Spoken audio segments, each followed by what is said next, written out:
3-0 pour Manchester City. Voilà, c'est la petite fessée quand même, on peut le dire, David Berger. Oui, parce que pendant 1h20, on a touché l'excellence des deux côtés. Il y avait un avantage à City, mais franchement, on avait une merveilleuse équipe du Bayern, deux très très belles équipes. On a dit, il n'y avait pas de temps mort, pas de déchets, c'était fabuleux. Et puis, comme tous ces matchs, il faut rester lucide jusqu'au bout, la fatigue, et puis voilà, le manque de lucidité. C'est malheureusement pour nous Français, Upamecano qui commet la boulette, qui est lourde de conséquences parce que c'est un deuxième but et ça plombe le Bayern. Ça désorganise aussi cette équipe qui était bien rodée. Et là, d'un seul coup, on s'est dit, voilà, il y a eu des défaillances. Upamecano, Sommer a eu des défaillances, Davies aussi a eu des défaillances. Il n'y avait pas une bonne attaque non plus, il n'y avait pas de vrai attaquant du côté du Bayern. Et en face, je pense que ça a été la perfection jusqu'au bout. Il y avait un équilibre de perfectionnement, mais là, c'était la perfection du côté de City qui est devenue la machine à broyer. Après, ce qui aurait pu faire la différence, c'est le côté tactique. Oui. Et je pense que Tourelle a perdu sa première manche contre Guardiola, même l'a très nettement perdu. Coaching pas gagnant, j'allais dire perdant pour Tourelle ce soir, Jackie Bonnemet. Avec un moment très important à la 70e minute, cette erreur monumentale d'Upamecano. Alors c'est vrai, on est très déçus. Tout de suite sanctionné par un centre fantastique de Haaland et ce but de Silva. À partir de là, c'était devenu très très compliqué et 3-0, ça aurait pu être pire pour les... Oui, parce que Sommer a été bon, le Bayern, parce que ils étaient en grosse difficulté. Comme quoi, dans le football, ça peut se jouer à pas grand-chose, sur une erreur, une perte de confiance, et l'adversaire sanctionne incroyablement bien ce match pour eux.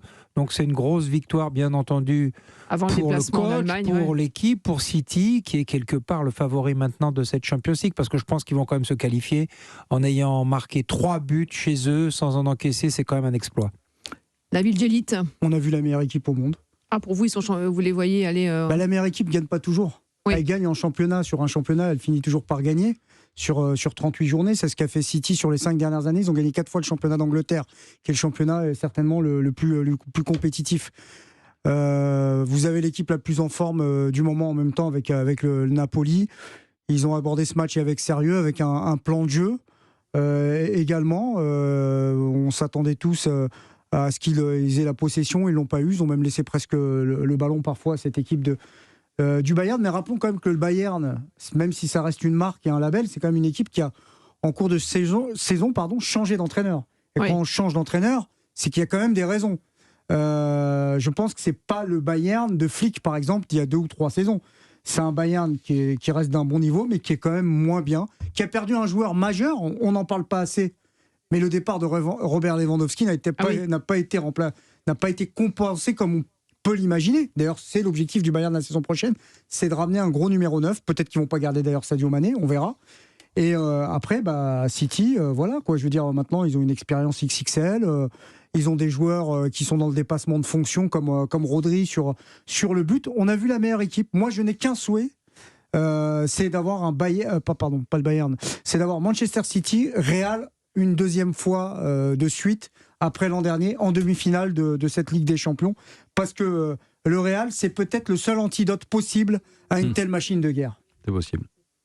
Avec Sadio Mané qui est rentré tard dans le... Oui, qui en plus a été absent plus de 3 mois, qui rejoue depuis 1 mois, mais qui n'a pas du tout été influent. C'est vrai que l'erreur de casting pour cette saison au Bayern, c'est de ne pas avoir une doublure, par exemple, à Choupo-Moting. Il y a Mathys Tel, peut-être qui aurait pu jouer, mais bon, on ne va pas s'en remettre aux jeunes.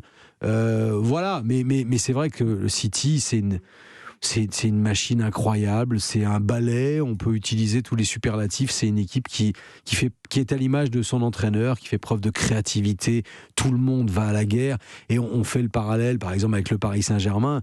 Là, on a vu des gars comme Grealish défendre en permanence. C'est-à-dire qu'il n'y a pas 8 bonhommes qui défendent, c'est toute l'équipe qui défend.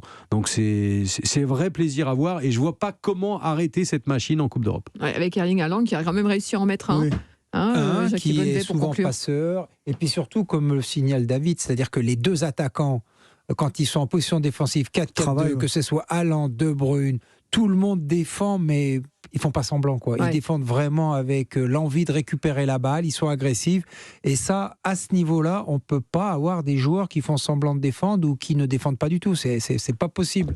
Et puis une chose m'a quand même un peu surpris, j'ai pas compris pourquoi Müller, qui représente l'ADN de ce club du Bayern, n'a pas débuté. On pensait qu'il était blessé. Je pense qu'il devait être certainement incertain parce que c'est au-delà de la qualité du joueur, c'est quand même un leader extraordinaire. Donc ça, on le saura certainement dans l'avenir, mais c'était une déception de ne pas l'avoir vu débuter ce match. Et match retour la semaine prochaine, bien sûr, sur Europe.